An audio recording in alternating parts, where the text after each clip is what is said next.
In today's video I'm going to be showing and analysing the storyboard I used to film my film trailer.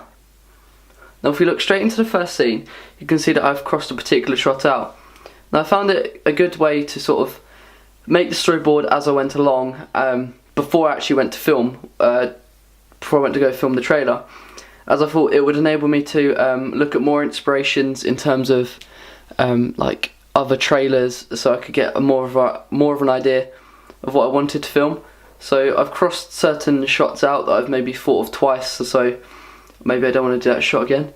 As you can see, I list the type of shot that I'm going to use, which for this one happens to be a high angle and a bird's eye shot of the briefcase getting filled up. Now for my film trailer I'm obviously going to maybe see what shots fit the best, and whether or not I will follow it, it's just sort of a prompt in a way. Also I've included the duration. It's always good to sort of include a duration of how long a certain scene is going to take, because we have between maybe 1 minute 40 to maybe 2 minutes 30 to 3 minutes to film the trailer. Obviously we don't want to exceed our time limit, or we don't want to go under in terms of time, because this will not be conventional. So including the duration has definitely helped me, because it's given me that leeway in terms of how long I can spend on a particular shot. Now I haven't really drawn out the shots, because I found writing them has given me a better idea than actually trying to draw a picture. But I've slowly gone past in a chronological order of what shots I'm going to use. And as you can see, if I just flip over, there's quite a lot of shots used in my film.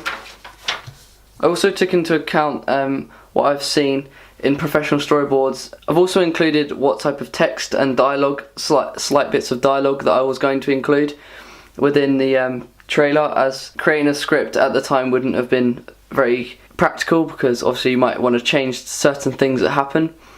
But just giving little prompts and bits of dialogue to include has helped me, because as you know, in trailers there's not a copious amount of dialogue, because it wouldn't be conventional to the genre, nor trailers in general. So including a tiny bit of dialogue has met the conventions, and also hasn't enabled me to have to write loads of scripts out compared to an actual film. Now if we see, this is the last two scenes of my film trailer, we can see that the last scene there has just a rough picture of what I wanted to do in terms of my ending title.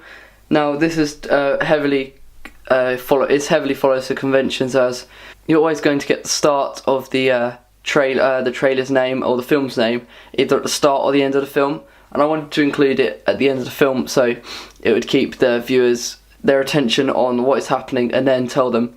Also you need to include a date when it's coming out, and that will be shown last on my titles. Now for my filming schedule, I entered it on my phone, as I thought that it was just a bit easier to carry around and it would give me constant reminders to stick to the schedule. Now I filmed the first half of it at my house, which was on the 16th of January at 4 o'clock. I was limited to what I could do in terms of filming, because it gets quite dark very quickly in January, it gets dark at around 3:50.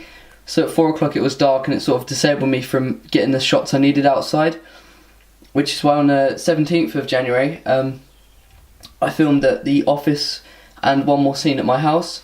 Now the office was a great place to film, as it is conventional for different locations in the crime thriller genre. Obviously it's a bit better than just filming in one location, which is also a convention of a trailer in general. You tend to see lots of different locations, and yeah, so there 12 o'clock I found was a good time, being in the afternoon. I had plenty of sunshine left, although it was still cloudy, but plenty of natural light to capture the scenes that I wanted to. Also in terms of editing, it didn't take me very long to edit the film, because of the genre I was doing, the crime thriller. You don't tend to see many types of special effects. Obviously I pre-made my music on GarageBand, so I didn't have to worry about then making my music. I just had to make it fit the duration of the trailer and make sure it was in tempo with the actions that were happening on screen.